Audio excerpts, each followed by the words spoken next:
But at the turn of the 21st century, it was difficult to predict where Israel's main battle tank would next be used.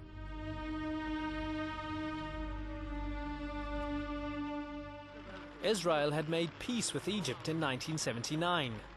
The Iraqi army had been crushed in the 1991 Gulf War.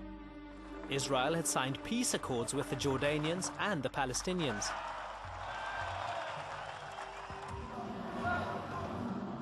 Then, in late 2000, the Second Palestinian Intifada erupted.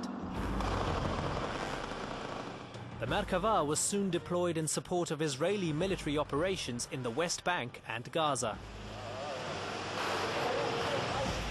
The tactics were heavy-handed, and according to some Israelis, ineffective. You can't reach guerrilla movements in the narrow streets of the refugee camps. Even if you have a modern tank like the Merkava, they just can't maneuver. What can a tank do in front of a child carrying a stone or a Molotov cocktail? The use of large-scale tanks in civilian applications actually creates a great sense of antagonism and hostility.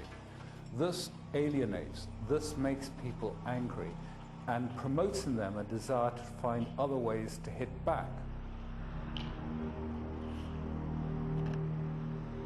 The Palestinians in the occupied territories had learned new ways to fight. There were still the young boys throwing stones, which had characterized the first Palestinian Intifada in 1987. But increasingly, the Israelis found themselves facing a new generation of Palestinian guerrillas. This new generation of guerrillas had lived under the yoke of Israeli occupation. They were familiar with Israeli military operations, and they used all means at their disposal to obtain crucial information on fighting their enemy. There are Israeli websites showing photos and other information about the Merkava. They are proud of it and want to show it off. We visited these sites and learned of its strong and its weak points. The belly of the tank is not as well armoured as the sides or the front. This is the weakest part, the belly. In home workshops like these, Palestinians work to produce weapons. The aim, to attack the Merkava. So explosives were available both in West Bank and in Gaza. The exercise was really to foresee and to estimate the positioning in which to put the explosives and to find some effective way for initiating the explosives. In Gaza, one paramilitary faction, the Salahuddin Brigade, took on the challenge of striking at the Merkava.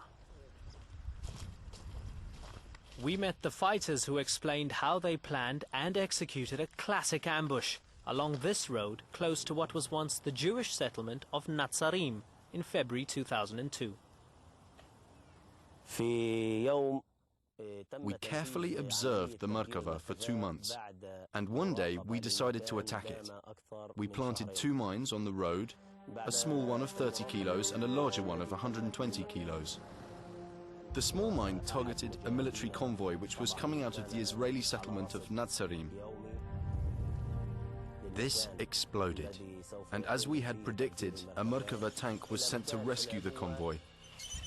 When it approached, we detonated the larger mine. The tank was cut into pieces and the crew killed. This was the first Merkava to be destroyed in Gaza. The Israelis were shocked.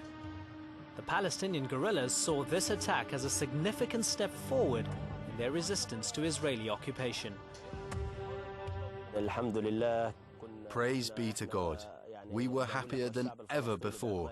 The Palestinian people were now confident that this monster, the Merkava, could be destroyed. Another Palestinian faction in Gaza took inspiration from this attack on the Merkava. 7 months after the first attack, the Al-Quds Brigade targeted a Merkava tank which was patrolling the Rafah border area in southern Gaza. At the exact location, they told us how they carried out their attack in September 2002. We were very jealous of the fact that other groups had destroyed the Merkava, and so we decided to try to destroy one too. We only had an old RPG-7, but we decided to use it against the Merkava, as we knew that the back door was one of its weak points. The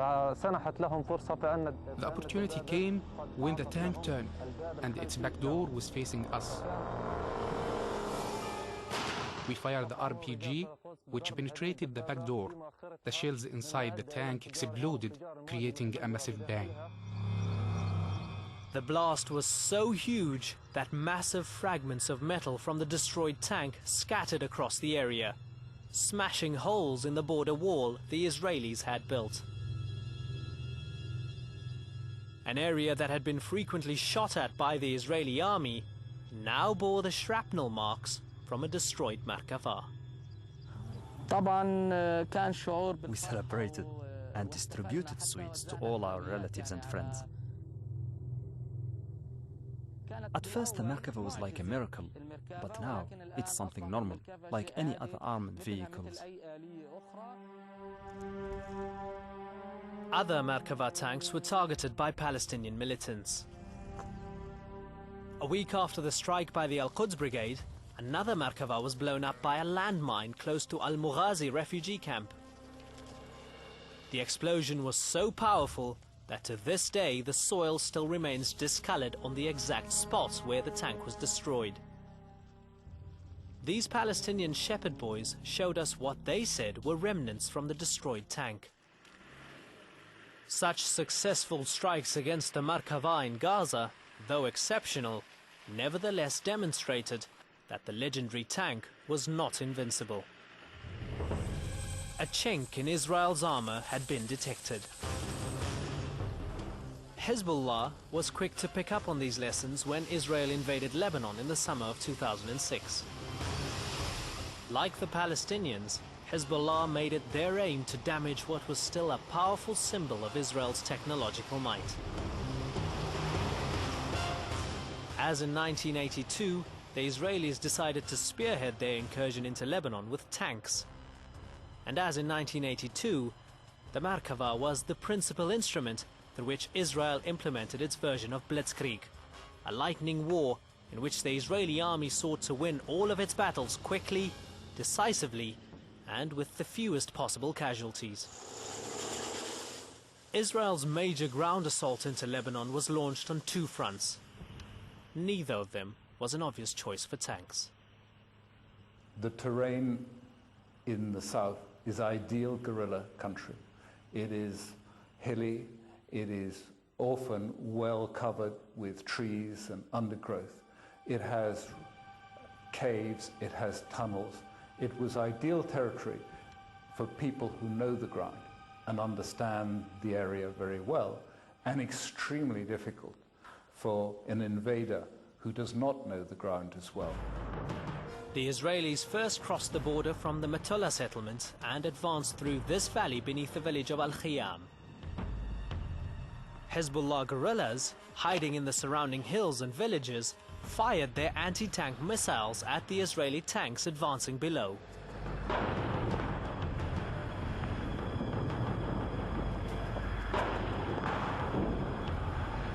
That incursion of tanks reached about 3.5 kilometers before that was halted by missile attack.